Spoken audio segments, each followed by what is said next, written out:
Hello, and welcome to the Teachers of BC podcast, serving the teachers of British Columbia, Canada. We would also like to acknowledge that we are on the unceded territory of the Indigenous people of the Kwantlen, Katzie, Matsqui, and Semiahmoo people. So all the recordings that we do are on the Indigenous territories. Thank you so much for giving us the honor to be able to record this podcast. Enjoy this episode. Hello, and welcome back to another episode of Teachers of BC podcast, Real Stories, Real Teachers, Real Life. This is Sabrina Jordan, and today we get an amazing opportunity to interview Victoria Woelders. Victoria Woelders is a grade 4 teacher in the province of British Columbia. I hope that today you are inspired, so grab yourself a cup of coffee, sit down, or if you're driving in the car, make sure you turn it up. And I hope that you today enjoy this lovely episode focusing on innovation. Thank you so much, and I hope you enjoy this episode. So Victoria, welcome. Hi, thanks for having me, Sabrina. Oh, thank you so much for joining us today. So how long have you actually been teaching? Well, I finished my teaching certificate back in 2000. So that's almost 20 years ago. Wow, the big 20 coming up. So what grades and levels then have you actually taught? Just grade 4, or have you kind of reached out into other areas? Well, when I first finished my teaching degree, I actually went over to England and I worked just outside of London. I worked in a private school, but I also worked as a supply teacher, as they would call them, just in Wimbledon and in Sutton, Surrey, and a few other areas. And so that was mostly middle school. And then when I came back to Canada, I focused mostly on elementary, but I did TOC for quite a while, kindergarten all the way up to grade 12. And over the last 15 years, I have really mostly focused on around the grade 3, 4, and 5 level. And currently, I am teaching a straight grade 4 class. Oh, wow. So do you feel like you've kind of found your niche doing a grade 4, 3, 4, 5 class? Or are you still kind of experimenting with that? I really love the age group. Grade 4 is at that age where they just enjoy learning, or most of them do. They're enthusiastic about that math lesson, and they're totally eager to learn, their multiplication. And so for me, that enthusiasm is contagious. I just love being around their innocence and, just how they are inquiring and curious about life and different concepts. So for me, grade 4 is where it's at. I really like that. So do you find that that enthusiasm, I guess I'm kind of trying to get at is what really made you go into teaching? How did you get to that point where you're working with this great, really cool grade 4s and doing multiplication and, kind of teaching our future? What made you get into this profession? Well, I grew up in a home where my mother was a grade 4-5 teacher. She also taught physical education, and she was in the Vancouver School District. And I remember going into her classroom when I was in grade 4, and I remember thinking to myself, this is the job I want to do for the rest of my life. And so at a very young age of 9, I knew that I wanted to be a teacher and I wanted to inspire kids just like my mother had. My mother's retired now, but we continue to talk about education, and it's just been an amazing journey to be able to be mentored by her. That's a really amazing opportunity. I feel not many children tend to follow their parents because they're trying to be their own person, but it sounds like you kind of really bonded yourself with your mom through that way, which is really cool. Do you find you still have the same passion then when you kind of were that little girl walking into your mom's room, or do you feel like it's changed in some way? Well, yeah, I feel like I still have that enthusiasm. I know this month you're focusing on innovation, and so I feel like innovation has really changed in the last, definitely in the last, 30 years now with technology. And for me, my passion is the integration of technology into the classroom. I'm huge in Skype in the classroom.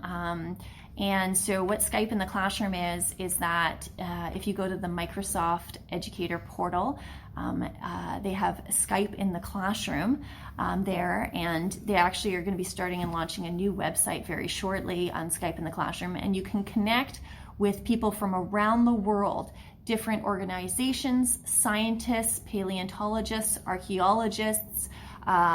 You can connect with refugees, you can connect with famous people all over the world, and they will Skype your class and they will teach you about their expertise, and it is amazing, absolutely amazing. I have some favorites.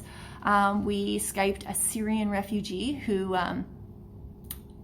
shared with us her story of how her and her family escaped and how she ended up coming to be safe in Armenia. And that Skype happened when she was in Armenia, and she Skyped our classroom, and our students were able to ask her questions about what it felt to be a refugee and to live in Armenia. Also done an amazing Skype with the Virginia Historical Society on the Powhatan people. There are some historians at that site who have studied Pocahontas, the real Pocahontas, and Wow. teaching grade 4s, they're absolutely intrigued with what is a real Pocahontas, who was she, what did she do, and so that was another amazing Skype. We've also Skyped in Tennessee, the Elephant Sanctuary, and we learn about different types of elephants. And we've also done things called mystery Skypes, where we Skype with different classrooms from around the world.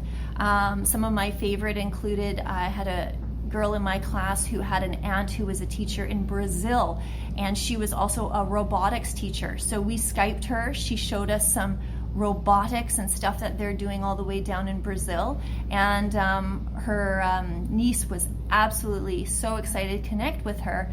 Another one we did was in India. We got to connect with a class in India, and it was once again another amazing experience. And so for me, I think innovation really has kind of changed, and my perspective of teaching definitely has changed in the last 30 years.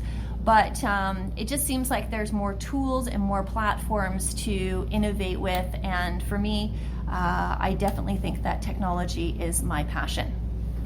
That's really cool to hear. I had no idea about, I think, any of that. How do you feel that being able to kind of have these Skype conversations how do you feel it's impacted your students? Obviously positively, but what are you seeing from this ability to connect across the world?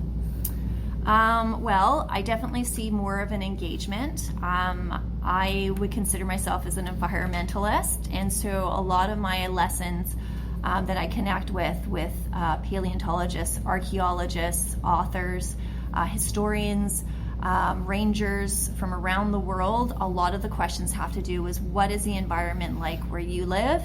And so in my classroom, we do a lot of talk about how we save our environment and how we preserve the environment. And so the students have gained a deeper awareness of what water pollution is in Africa, and what it looks like with the elephant sanctuary, and how pollution and the lack of trees and wildlife have effects on elephant habitat.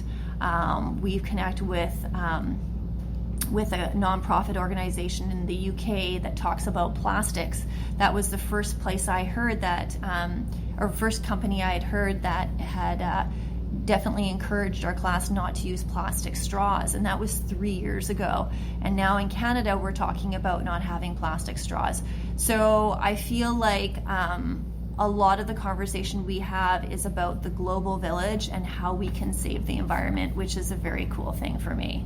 That's fascinating. Like, I guess, we think we're always so progressive and so far ahead of the game, when really we're 3 years behind, obviously, in some cases.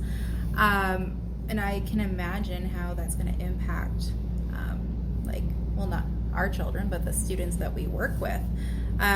It's fascinating how like your focus is technology and how you're trying to integrate into the classroom. I know it's not something I grew up with. We had computer labs where the computer didn't move and it sometimes turned on and sometimes didn't. Now, I know that sometimes technology can be hard to work with and all that, and I guess one of my questions is if you had to wave a magic wand and create your ideal classroom in 2020, what would you add or be granted that would make your students' learning experiences better? Well, as I mentioned earlier, I'm an environmentalist and I love doing walking field trips. I love going out into the environment. Our school is an 8-minute walk away from a salmon spawning creek, Yorkson Creek. There's chum and coho there, and they come up in October and November and spawn. And so for me, I would love to do more exploring in that area, but I also need the support. So that would mean that I might have to get, a couple more SEAs to support me and the learning needs of my class. So if I had to wave a magic wand, I would ask for at least 2 more educational staff members to join me so I can do more excursions. Often when I'm down in the creek and I have 30 kids with me, one needs to go to the bathroom, or one might have some complex needs or might need some personal calming down. I can't handle that because I'm by myself. So for me to be able to explore and do more environmental studies, it would be lovely to be able to have at least 2 more special education assistants or 2 support workers to aid me in those adventures. Yeah, and it's kind of amazing because that's not even, I feel, a big ask. You're just asking to create more opportunities for students, and really you just need some people to help you out, really. Now, I know that you're aware that we're working on innovation this month and talking to different people and how they're kind of integrating into their classroom. It sounds like you're doing that already with Skype. Is there anything else that you really want to integrate in terms of innovation into your class? I would love to be able to have my students have one-on-one devices. That would be absolutely fantastic. Right now, a lot of the devices that are in my classroom have come from different grants. I've had a few that have come from my school, or a handful of them that have come from our school district. But ideally, it would be nice to be able to get 30 iPads for my class so that we can go out exploring, taking pictures, working with different platforms, creating slideshows and, PowerPoints, and that would be absolutely amazing. So in that regard, I would love to be able to have the devices to be able to empower my students.